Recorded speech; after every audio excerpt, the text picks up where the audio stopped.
Halo semua, balik lagi di channel Toraokun. Sebelum pembahasannya dimulai, silahkan klik tombol subscribe dan aktifkan lonceng notifikasinya supaya kalian gak ketinggalan info dan teori terbaru seputar One Piece. Buat kalian yang mau informasi tambahan soal SBS atau databook, kalian bisa follow Instagram Toraokun. Di sana admin akan memposting soal SBS, databook, dan berbagai teori singkat. Sekarang lanjut ke pembahasan. Manga One Piece Chapter 1063 telah terbit dan memperlihatkan berbagai hal menarik. Dalam video kali ini, channel Toraokun akan membahas tentang chapter terbaru ini dengan memberikan pendapat dan juga beberapa teori. Chapter kali ini berjudul Satu-satunya Keluargaku. Di sampul chapter kali ini memperlihatkan Cracker membeku dan Brule sedang menangis. Brule mengatakan bahwa Puding telah diculik. Seperti yang kita tahu, di chapter yang lalu terlihat pulau coklat tempat Puding berada, semuanya telah membeku. Kemungkinan besar itu ulah Aokiji dan dia jugalah yang telah menculik Puding. Kurohige butuh seseorang untuk membaca Road Poneglyph, jadi wajar dia menyuruh Aokiji untuk menculik Puding. Ada kemungkinan pada awalnya Kurohige ingin mengincar Nico Robin karena seluruh dunia tahu bahwa Robin bisa membaca Poneglyph. Namun, Aokiji yang masih sangat peduli dengan Robin berkata kepada Kurohige, dengan kekuatan tempur bajak laut topi jerami saat ini akan sangat sulit untuk menghadapi mereka. Aokiji pun memberi saran kepada Kurohige, lebih baik menculik Charlotte Puding karena ras mata 3 digadang-gadang bisa juga membaca Poneglyph. Ditambah lagi, Big Mom sudah kalah, sehingga akan lebih mudah untuk menerobos markas Big Mom. Dengan begitu, rencana Kurohige pun diubah dari yang tadinya mengincar Nico Robin jadi mengincar Charlotte Puding. Di sini bisa dikatakan meskipun Aokiji telah berpihak kepada Kurohige, tapi dia masih memiliki sifat yang baik dan masih peduli terhadap Nico Robin. Masuk ke dalam cerita dimulai dengan memperlihatkan sebagian dari bajak laut topi jerami yang sedang bersama Jewelry Bonnie. Seperti yang kita tahu, bajak laut topi jerami terbagi menjadi dua kelompok. Kelompok pertama terdiri dari Luffy, Chopper, dan Jinbei, sedangkan kelompok kedua terdiri dari para kru yang lain. Sekarang ini, Luffy, Chopper bersama dengan Bonnie sedang dalam keadaan yang kekenyangan. Mereka mengonsumsi banyak sekali makanan dari mesin pembuat makanan otomatis, sehingga 3 orang itu menjadi buncit untuk sementara. Berbeda dengan mereka bertiga, Jinbei tetap terlihat biasa saja. Vegapunk Atlas tampak senang karena orang-orang itu suka dengan rasa makanan dari pembuat makanan otomatis. Beberapa saat kemudian, Luffy menghilang secara tiba-tiba dan muncul kembali dengan pakaian baru. Pakaian yang sekarang Luffy kenakan tampak modern. Ternyata, di dekat sana ada mesin untuk pengganti pakaian secara otomatis. Bonnie, Chopper, dan Jinbei juga ikut mengganti pakaian. Bonnie memakai baju tempur futuristik, Chopper memakai pakaian khas ilmuwan SSG yang mirip dengan Luffy, sedangkan Jinbei beda sendiri dengan memakai baju pantai. Bonnie mengatakan bahwa baju yang dia pakai terasa sangat ringan.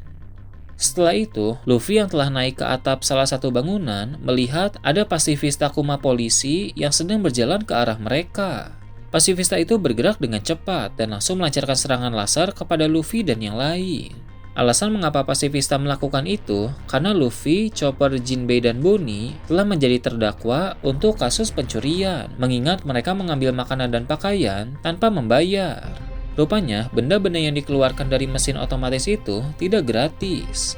Mereka bisa saja mengembalikan pakaian yang mereka kenakan, tapi Jinbei bilang itu akan mencoreng harga diri sebagai bajak laut. Sebab, mana mungkin bajak laut mengembalikan barang yang telah mereka ambil. Maka dari itu, Luffy pun berniat untuk melawan pasifista Kuma. Ketika pasifista tersebut hendak menembakkan laser dari telapak tangannya, Luffy bergerak lebih cepat untuk melancarkan teknik Elephant Gun. Namun, hal tak terduga terjadi, yang mana Bonnie menendang kepala Luffy. Luffy pun marah dan bingung terhadap tindakan dari Bonnie. Kemudian, Bonnie menjelaskan bahwa ayahnya yang telah diubah menjadi senjata oleh Vegapunk sebenarnya adalah Kuma. Hal tersebut membuat Luffy, Chopper, dan Jinbei langsung terkejut. Di sana, Bonnie menangis karena teringat kembali kenangan indah bersama Kuma dulu. Dia memohon kepada Luffy dan yang lain untuk tidak melukai Kuma. Padahal yang ada di hadapan mereka itu bukan Kuma yang asli, melainkan pasifista model Kuma. Namun, mengingat wajah dan bentuk tubuh pasifista tersebut persis seperti Kuma, maka Bonnie tetap tidak ingin dia terluka. Pasifista itu tidak peduli dengan apa yang sedang terjadi, karena dia hanyalah senjata tanpa perasaan. Pasifista Kuma itu bersiap untuk menembakkan laser dari dalam mulutnya ke arah Bonnie. Bonnie yang masih terbawa perasaan tidak bisa berbuat apa-apa. Dia hanya diam saja sementara Luffy berlari untuk menolong Bonnie. Lalu ledakan besar pun terjadi. Seperti apa nasib dari Bonnie masih belum diketahui. Usai menampilkan sedikit kisah di Pulau Egghead, fokus cerita berpindah ke suatu tempat di lautan dunia baru. Di sana terlihat ada kapal bajak laut Kurohige. Bajak laut Kurohige tampak sedang berkonflik dengan kapal musuh. Tidak disangka musuh itu adalah bajak laut Hati yang sedang menyelam memakai kapal milik mereka. Bajak laut Hati mencoba menghindari setiap serangan dari bajak laut Kurohige, tapi kapal selam mereka mengalami kebocoran. Di dalam kapal terlihat pemandangan yang sangat unik. Laut telah berubah menjadi seorang perempuan. Beberapa saat kemudian, sebagian kru pun ikut berubah menjadi perempuan juga. Para kru bajak laut Hati panik dan berkata jangan menyentuh orang-orang yang telah berubah gender, karena hal tersebut bisa menular. Lau dengan tenang bilang bahwa dia sudah berpengalaman menghadapi seorang Yonko. Pertarungan melawan Yonko membuat Lau menyadari bahwa haki yang kuat bisa menangkal pengaruh dari kekuatan buah iblis. Dengan begitu, Lau mengeluarkan haki yang kuat sehingga tubuhnya kembali menjadi laki-laki seperti semula. Setelah itu, bajak laut Hati pun berlabuh di pulau terdekat karena jika terus menyelam, maka kerusakan kapal akan semakin parah. Dari kejauhan, ada Dokyu yang melihat Lau telah kembali menjadi laki-laki. Orang yang telah membuat Lau menjadi perempuan itu ternyata adalah Dokyu karena dia telah mengonsumsi buah iblis Shikushiku no Mi yang bisa memberi penyakit kepada orang lain. Penyakit yang diberikan kepada Lau barusan adalah semacam wabah untuk mengubah gender. Namun, penyakit tersebut sudah dinetralisir oleh Lau memakai kekuatan haki. Di atas kapal ada juga Van Auger dan Jesus Barges. Van Auger telah mengonsumsi buah iblis Wapu-Wapu no Mi yang memiliki kekuatan teleportasi. Dia pun memakai kekuatan tersebut untuk memindahkan Barges secara instan ke pulau tempat Lau berada. Di pulau itu, Barges segera mengangkat gunung untuk dilempar ke arah bajak laut Hati.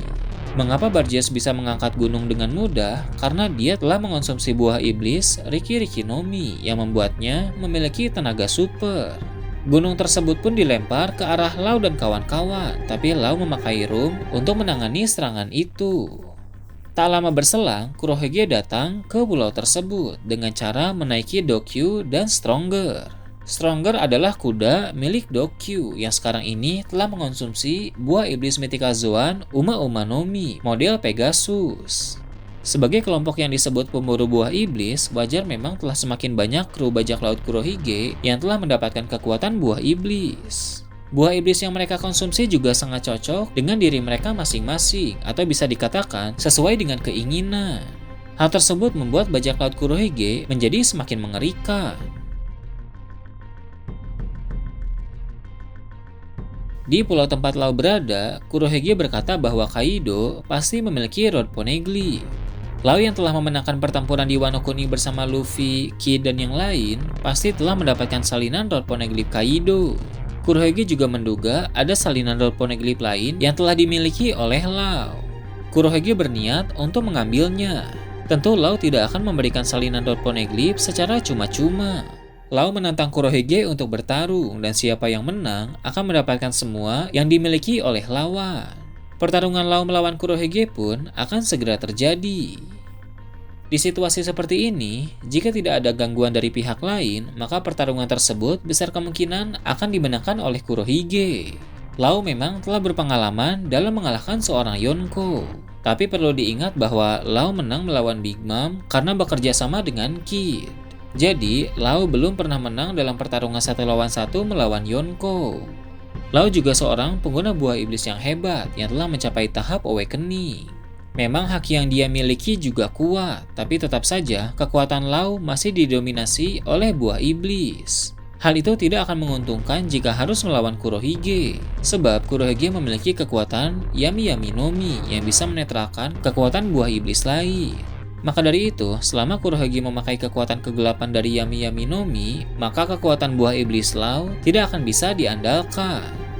Kurohige juga memiliki kekuatan Gura Gura no Mi. Serangan gempa dari buah iblis tersebut sangat mengerikan dan pasti akan membuat Law kerepotan. Faktor lain yang juga sangat berpengaruh adalah kru. Kurohige membawa beberapa kru yang kuat, sedangkan kru Law semuanya diketahui bukan petarung yang hebat. Mungkin jika Beppo bisa memasuki mode sulong akan cukup membantu, tapi tetap saja belum cukup untuk menghadapi kru Kurohige. Maka dari itu, kemungkinan besar Law akan kalah. Namun, hal tidak terduga dalam pertempuran bisa saja terjadi. Contohnya adalah ketika Kurohige menyerang bawah Hancock tempo hari, di mana Rayleigh muncul dan menolong bawah Hancock. Kali ini, dalam pertarungan melawan Law, mungkin saja Kurohige juga akan mendapat gangguan dari pihak lain. Kejutan di chapter selanjutnya sangat menarik untuk dinanti.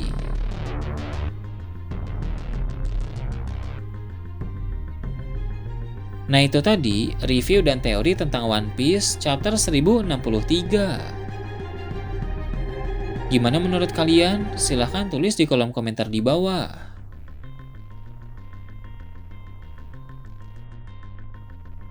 Oke, segitu aja untuk pembahasan kali ini. Jangan lupa like, share, dan subscribe untuk video menarik selanjutnya. Gue Toraukun, Shambles.